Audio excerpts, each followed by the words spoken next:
Alaikum and welcome back, dear listeners and viewers.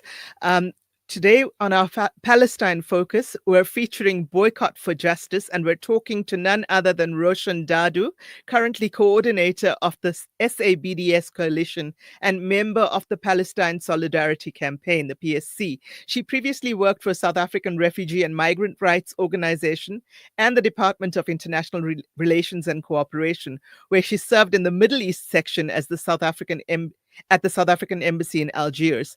Prior to this, she grew up in exile and was an activist in the anti-apartheid movement and PSC UK. Roshan, salam, thank you very much for being with us this morning. Apologies for making you wait through that rather long ad break. Thank you. It's a pleasure to be here, even waiting through the ad break. Thanks. Thank you so much. Roshan, you and I, having grown up under apartheid, know the value that pressure from sanctions and boycotts and disinvestment campaigns can bring to pressure on an apartheid regime, particularly in the international sense. Tell us, what is the current focus of the South African BDS coalition? Okay, well, before I get to that, I think it's worth, as you say, remembering that we know the impact that boycotts, divestments, and sanctions can make. But having grown up in exile in the UK and been part of the anti-apartheid movement against South Africa, we also know that it takes time. It's not something that you get a quick result. You know, one day you decide to boycott, have a protest at a shop that's selling Israeli goods, and the next minute, you've made this massive impact. And I think one of the things that we look at, that the BDS movement, the Palestinian movement looks at, and then we look at in South Africa, is trying to target the campaigns, and especially take up global campaigns. And it's particularly the case, even more so than during our struggle, as companies have bought up other companies, as you know, we find these multi-conglomerates, that a number of products that we think are separate companies are now part of bigger companies. Global campaigns really, really work. Because if you're a company and you have just one protest in one country, you can ignore it. But if people around the world are taking issue with you, if people around the world are protesting, are writing to you, are petitioning, are putting pressure on you, then it starts to impact on your reputation and on your profit margins. And so in South Africa, we've targeted Cape Union Mart. That is a South African company, but as we know, it's run by and owned by Philip Kravitz. It was a family business, a South African who made his money, who built his company under apartheid, who had that white privilege that enabled him to build up this successful company, and who, as soon as the genocide started, publicly went on air announcing in Cape Town, encouraging people to give money to Israel, to what we're calling a war fund, because it is in fact providing things like, they called it care packages for soldiers, ambulances for Israel. I mean, we've seen what's gone on with the way they've decimated the healthcare system in Gaza. And yet he was trying to persuade South Africans and South African Zionists to give money to support Israel in the war.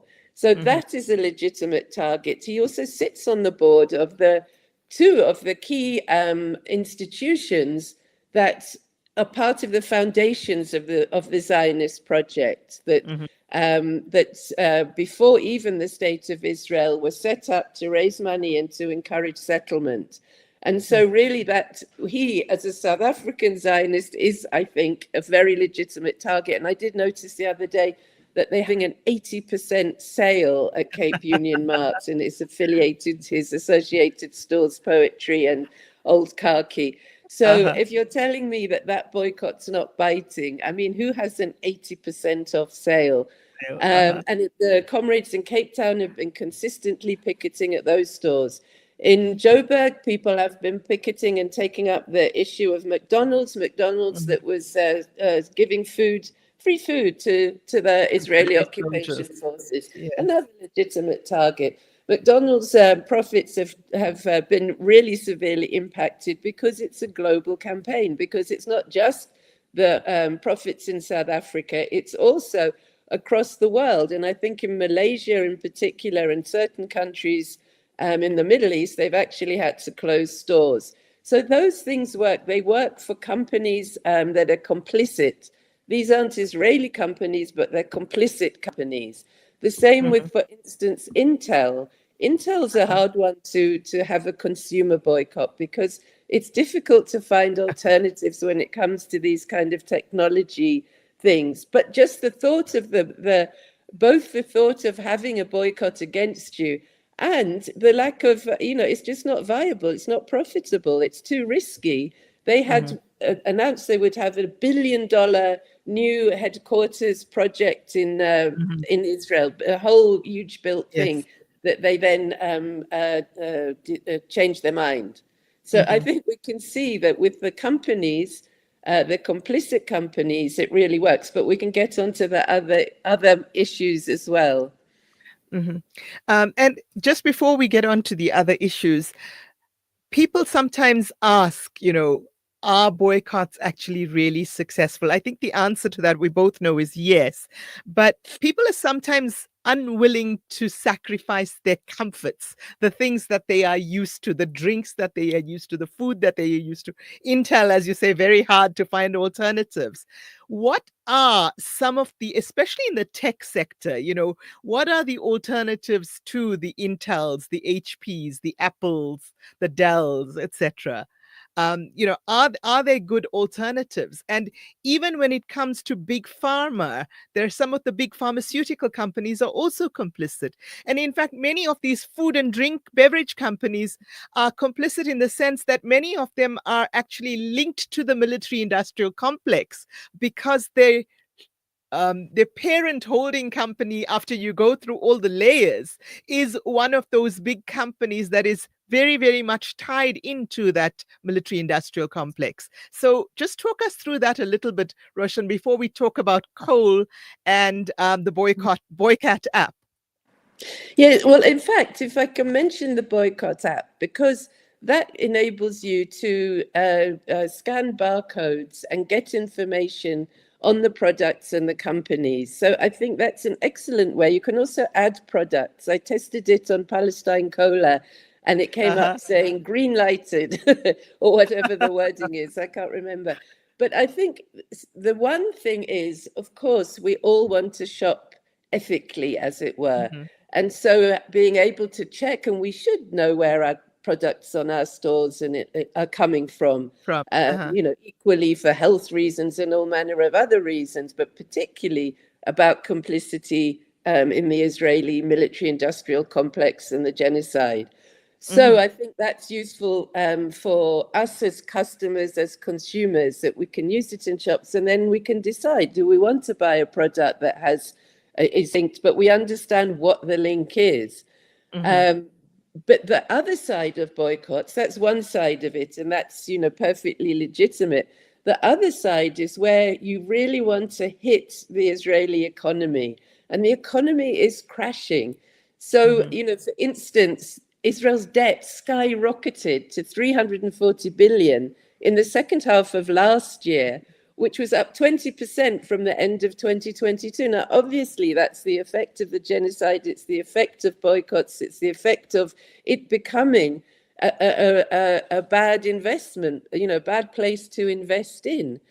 Again, there was a 90% drop in initial invest-ups. Israel was marketing itself as a startup nation with all these small tech companies because they invest so much in high-tech industry because of the military. I mean, that's where the skills come from, people who've gone to the elite units in the military and then are very marketable or had been, and they set up little companies and they get massive investments and so on. But it's dropped by 90% at the end of 2023 compared to the previous year. So we can really see that the economy is tanking. And then, of course, BDS and boycotts.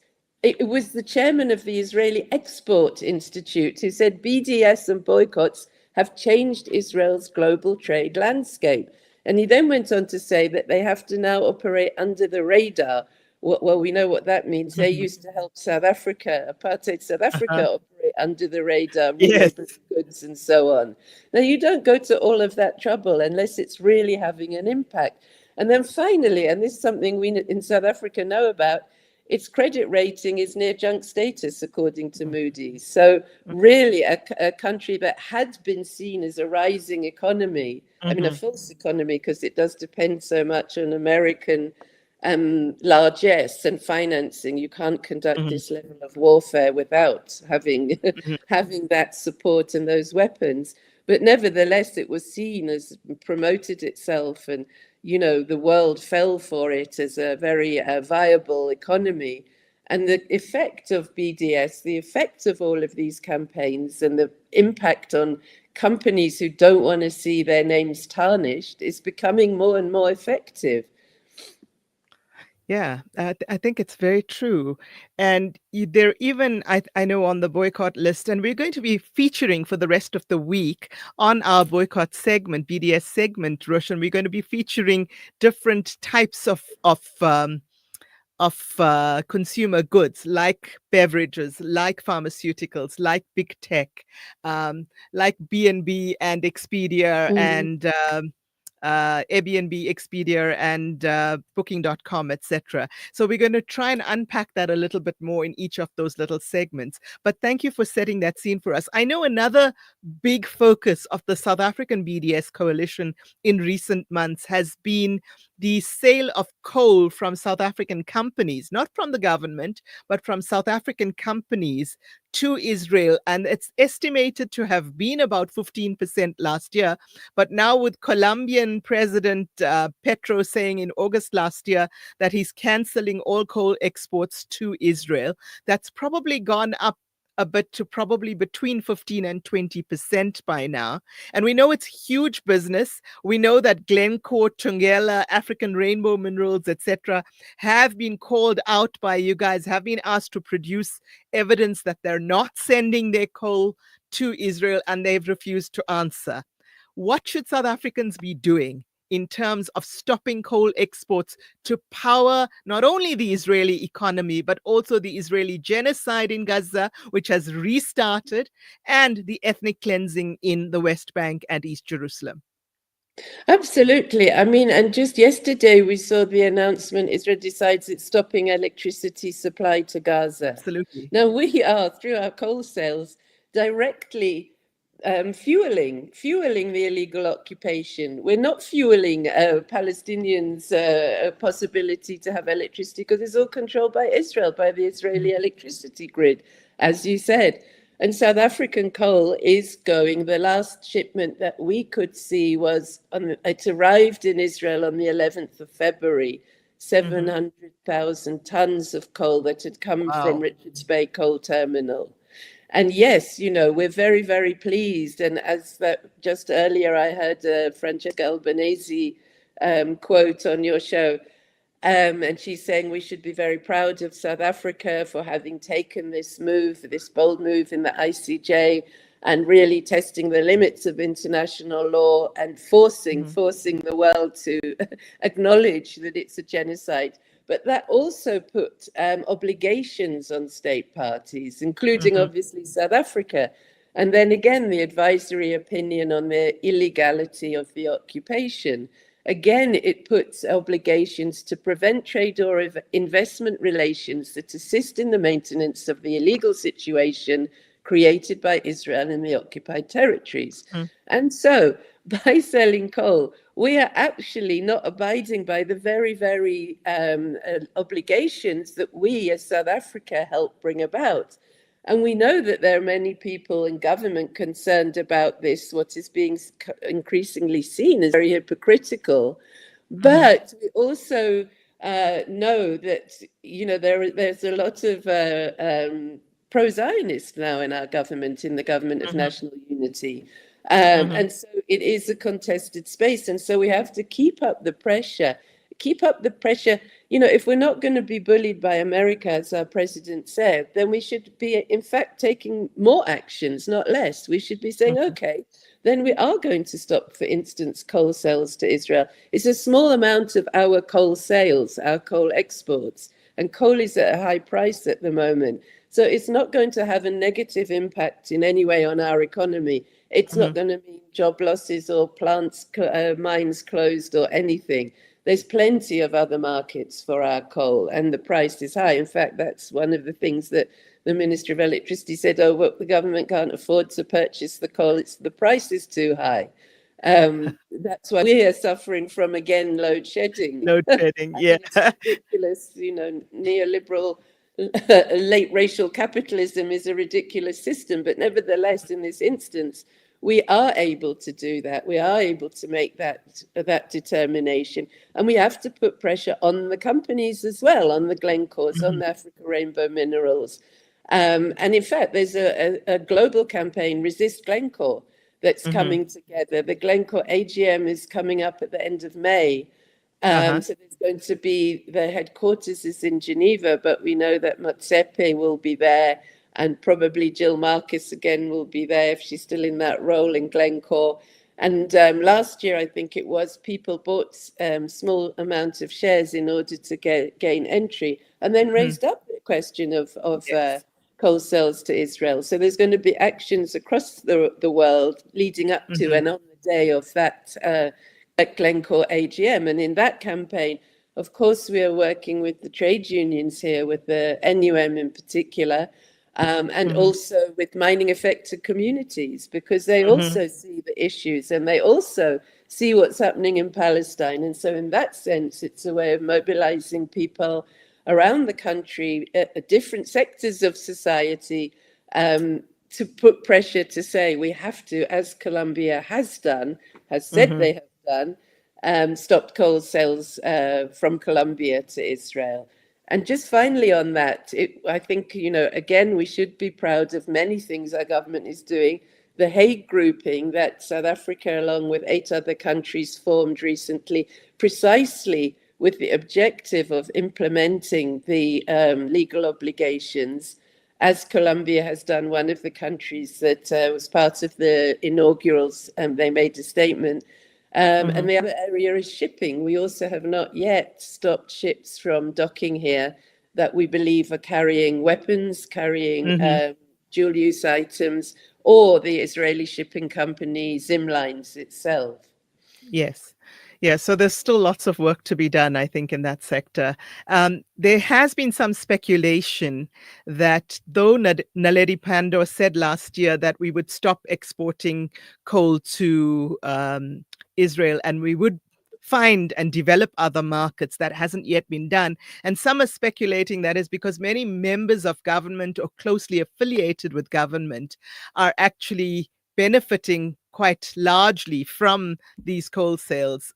Among them, not least, of course, the person you mentioned, Patrice Motsepe, the president's brother-in-law. So we hope that there is no sort of nepotism at play here in this lack of action, but certainly an area that we need to be working on a lot more. Roshan, our time's almost up.